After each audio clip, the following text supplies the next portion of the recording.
TMC से बागी सांसद सायोनी घोष को लेकर असदुद्दीन ओवैसी ने एक बड़ा बयान दे दिया है।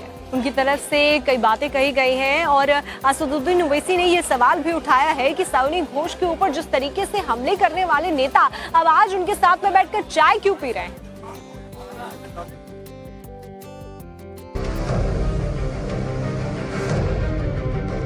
सायोनी घोष ये वो नाम है जिसने पश्चिम बंगाल के चुनाव में दिल में काबा और आंखों में मदीना गाना गाकर मुसलमान वोटर्स को साधने की कोशिश की थी और चुनाव के दौरान ममता बनर्जी की इसी चहेती नेता को लेकर यूपी के सीएम योगी आदित्यनाथ ने भी मोर्चा खोल दिया था और चुनावी रैलियों में लाउड एंड क्लियर मैसेज दिया था कि वो बंगाल की धरती को काबा की धरती नहीं बनने देंगे।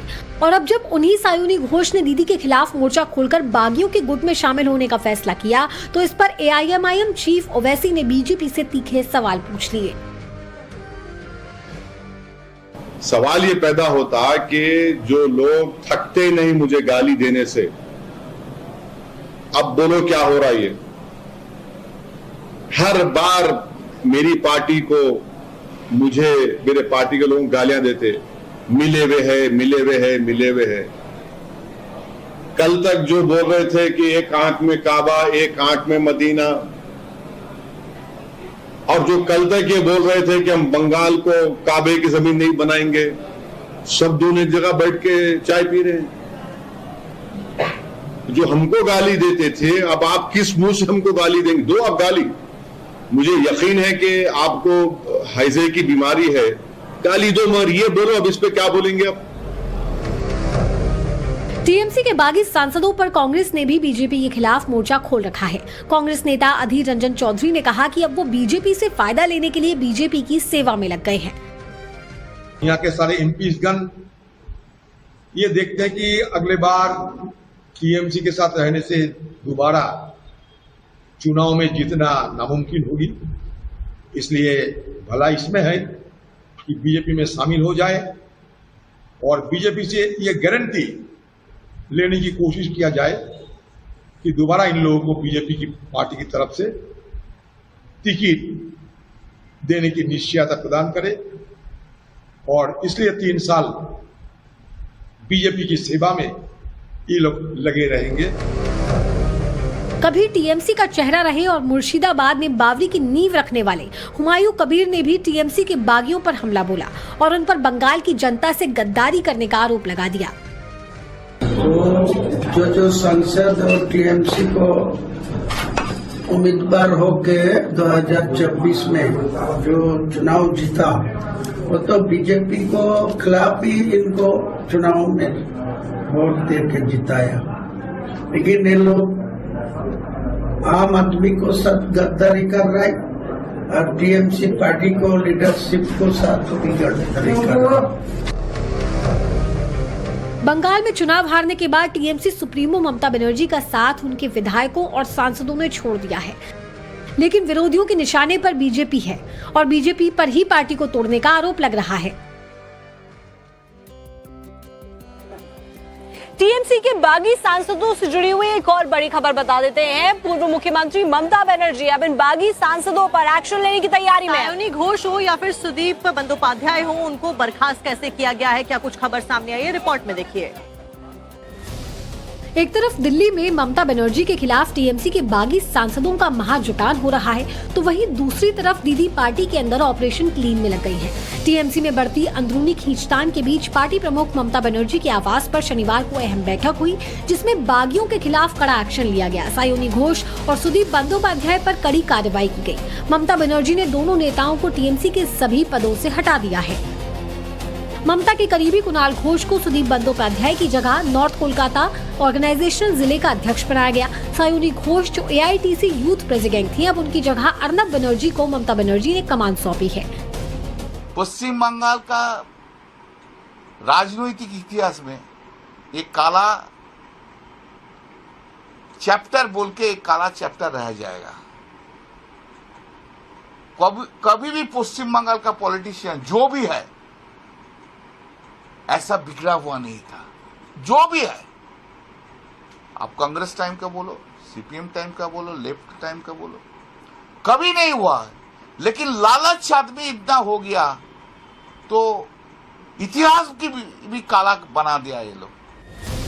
बैठक में पार्टी सांसद कल्याण बनर्जी, सौगत रॉय, कुणाल घोष और राष्ट्रीय महासचिव अभिषेक बनर्जी भी शामिल थे, जिनकी मौजूदगी में ये फैसले लिए गए। पार्टी के भीतर चल रही गतिविधियों और आगे की रणनीति को लेकर इस बैठक को अहम माना जा रहा है।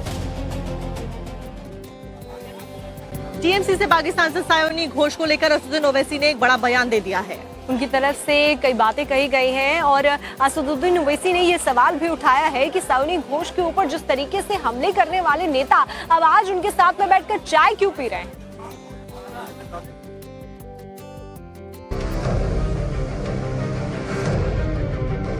सायोनी घोष ये वो नाम है जिसने पश्चिम बंगाल के चुनाव में दिल में काबा और आंखों में मदीना गाना गाकर मुसलमान वोटर्स को साधने की कोशिश की थी और चुनाव के दौरान ममता बनर्जी की इसी चहेती नेता को लेकर यूपी के सीएम योगी आदित्यनाथ ने भी मोर्चा खोल दिया था और चुनावी रैलियों में लाउड एंड क्लियर मैसेज दिया था कि वो बंगाल की धरती को काबा की धरती नहीं बनने देंगे।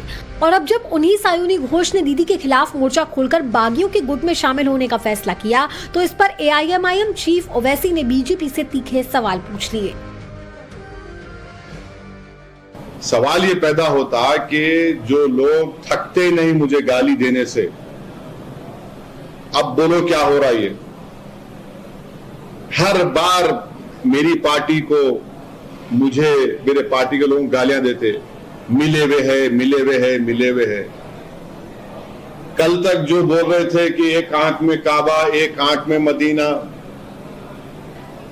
और जो कल तक ये बोल रहे थे कि हम बंगाल को काबे की जमीन नहीं बनाएंगे, सब दोनों एक जगह बैठ के चाय पी रहे हैं। जो हमको गाली देते थे अब आप किस मुंह से हमको गाली देंगे? दो आप गाली।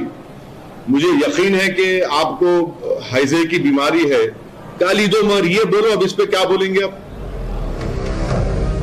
टीएमसी के बागी सांसदों पर कांग्रेस ने भी बीजेपी के खिलाफ मोर्चा खोल रखा है। कांग्रेस नेता अधीर रंजन चौधरी ने कहा कि अब वो बीजेपी से फायदा लेने के लिए बीजेपी की सेवा में लग गए हैं। यहाँ के सारे एमपीज गण ये देखते हैं कि अगले बार टीएमसी के साथ रहने से दोबारा चुनाव में जीतना नामुमकिन होगी। इसलिए भला इसमें है कि बीजेपी में शामिल हो जाए और बीजेपी से ये गारंटी लेने की कोशिश किया जाए कि दोबारा इन लोगों को बीजेपी की पार्टी की तरफ से टिकट देने की निश्चयता प्रदान करे और इसलिए 3 साल बीजेपी की सेवा में ये लोग लगे रहेंगे। कभी टीएमसी का चेहरा रहे और मुर्शिदाबाद में बावरी की नींव रखने वाले हुमायूं कबीर ने भी टीएमसी के बागियों पर हमला बोला और उन पर बंगाल की जनता से गद्दारी करने का आरोप लगा दिया। तो जो संसद और टीएमसी को उम्मीदवार होके 2024 में जो चुनाव जीता वो तो बीजेपी को खिलाफ ही इनको चुनाव में वोट दे के जिताया, लेकिन ये लोग आम आदमी को सब गद्दारी कर रहा है और टीएमसी पार्टी को लीडरशिप को साथ बिगाड़ने कर रहा है। बंगाल में चुनाव हारने के बाद टीएमसी सुप्रीमो ममता बनर्जी का साथ उनके विधायकों और सांसदों ने छोड़ दिया है, लेकिन विरोधियों के निशाने पर बीजेपी है और बीजेपी पर ही पार्टी को तोड़ने का आरोप लग रहा है। टीएमसी के बागी सांसदों से जुड़ी हुई एक और बड़ी खबर बता देते हैं। पूर्व मुख्यमंत्री ममता बनर्जी अब इन बागी सांसदों पर एक्शन लेने की तैयारी में। सायोनी घोष हो या फिर सुदीप बंदोपाध्याय हो, उनको बर्खास्त कैसे किया गया है, क्या कुछ खबर सामने आई है, रिपोर्ट में देखिए। एक तरफ दिल्ली में ममता बनर्जी के खिलाफ टीएमसी के बागी सांसदों का महाजुटान हो रहा है, तो वहीं दूसरी तरफ दीदी पार्टी के अंदर ऑपरेशन क्लीन में लग गई है। टीएमसी में बढ़ती अंदरूनी खींचतान के बीच पार्टी प्रमुख ममता बनर्जी के आवास पर शनिवार को अहम बैठक हुई, जिसमें बागियों के खिलाफ कड़ा एक्शन लिया गया। सायोनी घोष और सुदीप बंदोपाध्याय पर कड़ी कार्रवाई की गई। ममता बनर्जी ने दोनों नेताओं को टीएमसी के सभी पदों से हटा दिया है। ममता के करीबी कुणाल घोष को सुदीप बंदोपाध्याय की जगह नॉर्थ कोलकाता ऑर्गेनाइजेशनल जिले का अध्यक्ष बनाया गया। सायोनी घोष जो एआईटीसी यूथ प्रेसिडेंट थी, अब उनकी जगह अर्नब बनर्जी को ममता बनर्जी ने कमान सौंपी है। पश्चिम बंगाल का राजनीतिक इतिहास में एक काला चैप्टर बोल के एक काला चैप्टर रह जाएगा।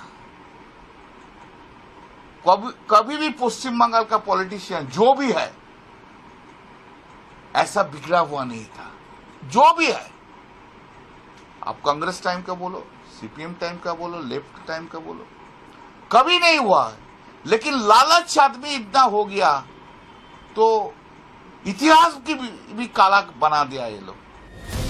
बैठक में पार्टी सांसद कल्याण बनर्जी, सौगत रॉय, कुणाल घोष और राष्ट्रीय महासचिव अभिषेक बनर्जी भी शामिल थे, जिनकी मौजूदगी में ये फैसले लिए गए। पार्टी के भीतर चल रही गतिविधियों और आगे की रणनीति को लेकर इस बैठक को अहम माना जा रहा है।